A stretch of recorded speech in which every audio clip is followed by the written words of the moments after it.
അനുസരിച്ച് സ്വതന്ത്രമായ മനസ്സോടും പൂർണ്ണമായ സമ്മതത്തോടും കൂടി മേരിയെ നിന്റെ ഭാര്യയായി സ്വീകരിക്കുന്നു.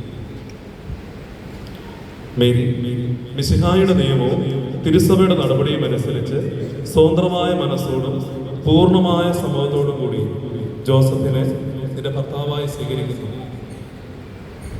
നിങ്ങൾ ഈ വിവാഹ ഉടമ്പടിക്ക് സാക്ഷികളാണ്. നിങ്ങൾ തമ്മിലുള്ള ഈ ഉടമ്പടിയുടെ അടയാളമായി പരസ്പരം വലതുകരം ചേർത്ത് അബ്രഹാത്തിന്റെയും ഇസഹാക്കിന്റെയും യാക്കോബിന്റെയും ദൈവം നിങ്ങളുടെ കൂടെ ഉണ്ടായിരിക്കട്ടെ.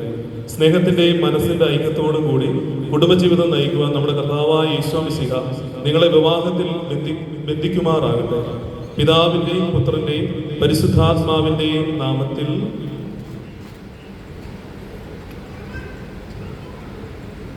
കുരിശുമരണം വഴി തിരുസഭയെ വധുവായി സ്വീകരിച്ച കർത്താവെ, വിശ്വാസത്തിലും സ്നേഹത്തിലും വധൂവരന്മാരെ ഒന്നിപ്പിക്കുന്ന ഈ താലി ദയാപൂർവം ആശീർവദിക്കണമേ.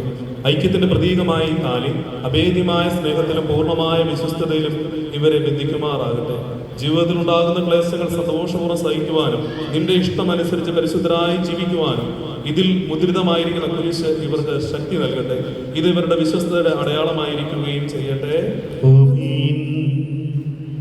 കർത്താവായ ദൈവമേ, ദമ്പതിമാരുടെ സ്നേഹത്തിന്റെയും വിശ്വസ്തയുടെ അടയാളമായി ഇവർ പരസ്പരം അണിയിക്കുന്ന ഈ മോതിരങ്ങൾ ആശീർവദിക്കണമേ. പിതാവിന്റെയും പുത്രന്റെയും പരിശുദ്ധാത്മാവിന്റെയും നാമത്തിൽ. കൃപാവരത്തിന്റെ അനശ്വര വസ്ത്രത്താൽ മനുഷ്യാത്മാവിനെ അലങ്കരിക്കുന്ന കാരുണ്യവാനായ കർത്താവെ, ഈ മന്ത്രകോടി ആശീർവദിക്കണമേ. പൂർണ്ണമായ ആത്മസമർപ്പണവും പരസ്പര സ്നേഹവും വഴി നിന്നെ ധരിക്കുവാൻ ഈ ദമ്പതിമാരെ അനുഗ്രഹിക്കണമേ. നിന്റെ മണവാട്ടിയായ പരിശുദ്ധ സഭയെ മഹത്വത്തിന്റെ വസ്ത്രം ധരിപ്പിച്ച കർത്താവെ, ഈ ലോകത്തിൽ നിഷ്കളങ്കരായി ജീവിച്ച് സ്വർഗത്തിൽ മഹത്വത്തിന്റെ വസ്ത്രം അണിയുവാൻ ഇവരെ യോഗ്യരാക്കുകയും ചെയ്യണമേ.